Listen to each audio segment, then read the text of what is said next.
घरी जर काकडी असेल तर हा सँडविच नक्कीच ट्राय करा.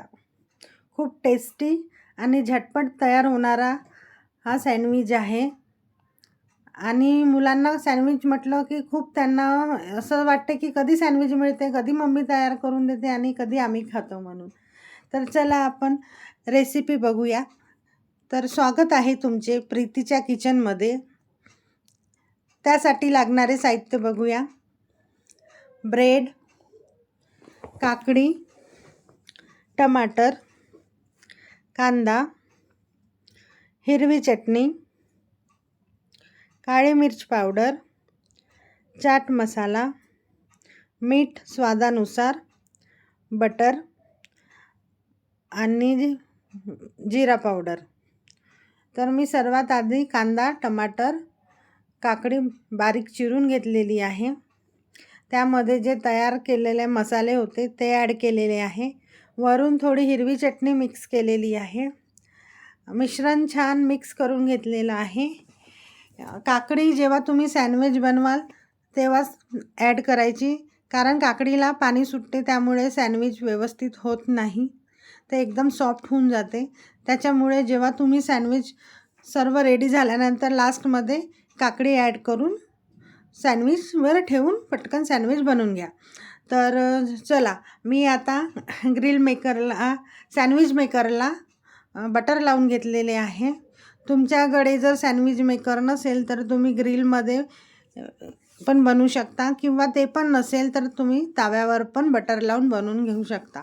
तर मी आता सँडविच मेकरला बटर लावून घेतलेलं आहे दोन्ही साईडनी छान, आणि ब्रेडवर पण बटर लावून घेतलेलं आहे. बघू शकता बटर मी सगळीकडनं लावून घेतलेलं आहे. आता जे तयार झालेलं सालन आहे ते ब्रेडवर स्प्रेड केलेलं आहे. दुसऱ्या ब्रेडनी कवर करून गॅसची फ्लेम ऑन करून मी सँडविच मेकर उलटपुलट करून घेतलेलं आहे. त्यामुळे ब्रेड छान क्रिस्पी होतात, छान शेकले जातात आणि खायला पण खूप छान लागतात. क्रिस्पी सॉफ्टनेसपणा जो काकडी टमाटर कांद्याचा आहे त्या क्रिस्पीपणामध्ये तो सॉफ्टनेसपणा खूप छान वाटतो. खूप यम्मी असा फ्लेवर येतो त्याचा. तर मी छान दोन्ही साईडनी छान शेकून घेतलेलं आहे. मला हे शेकून घ्यायला 5 मिनिट लागलेले आहे.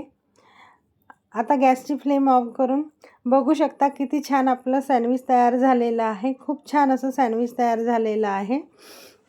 आता मी एका सर्विंग डिशमध्ये काढून घेत आहे. सँडविच कट करून घेतलेले आहे मी. आता सँडविच क्रिस्पी असल्यामुळे खूप इझिली कट होतात. खूप छान बनलेला आहे सँडविच, खूप क्रिस्पी झालेला आहे, पटकन इझी कट झालेला आहे. तर बघू शकता किती छान गोल्डन ब्राऊन असं आपलं सँडविच तयार झालेलं आहे. मुलांना सँडविच म्हटलं की खूपच आवडतात. खूप त्यांचं चालू असते, मम्मी कधी बनवते सँडविच, कधी बनवते आणि कधी मला देते. तर मी पटकन असं झटपट 5-10 मिनटामध्ये मी सँडविच रेडी केलेलं आहे. बघू शकता. आता थोडं त्याच्यावरती केचप मेयोनीज टाकून छान स्प्रेड करून घेतलेलं आहे, कारण माझ्या मुलाला ग्रीन चटणी फारशी आवडत नाही, तो ग्रीन चटणी अवॉइडच करतो. त्यामुळे मी वरूनच त्याला ब्रेडच्या सँडविचवरूनच मी त्याला केचप आणि मेयोनीज स्प्रेड करून दिलेलं आहे आणि खूप छान सँडविच झालेलं आहे. त्याला खूप आवडलेलं आहे, खूप फेवरेट आहे. तो म्हणाला मला की मम्मी मला उद्या टिफिनवर पण हेच सँडविच बनवून देशील म्हणून. मी म्हटलं ठीक आहे, चल उद्या तुला मॉर्निंगमध्ये टिफिनवर हाच ब्रेकफास्ट मिळेल. तर बघू शकता किती छान असं क्लासिक आपलं सँडविच तयार झालेलं आहे. खूप छान झालेलं आहे. तर चला आता त्याला देऊन बघूयात काय म्हणतो तो. तर त्याचे रिॲक्शन कसं झालं रुबल? आवडलं तुला? ठीक आहे, सांग तुझं रिॲक्शन दाखव पब्लिकला.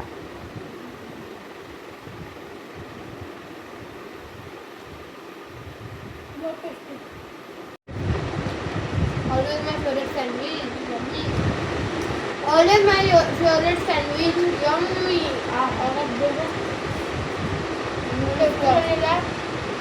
तुम्ही पण नक्की ट्राय करा. बहुत सुंदर यम्मी बनलेला. मन तृप्त झाला हे खाऊन. तुम्हाला पण असे यम्मी रेसिपी ट्राय करायची असेल तर प्रीतीचे किचनला follow, share, subscribe and like नक्की करा.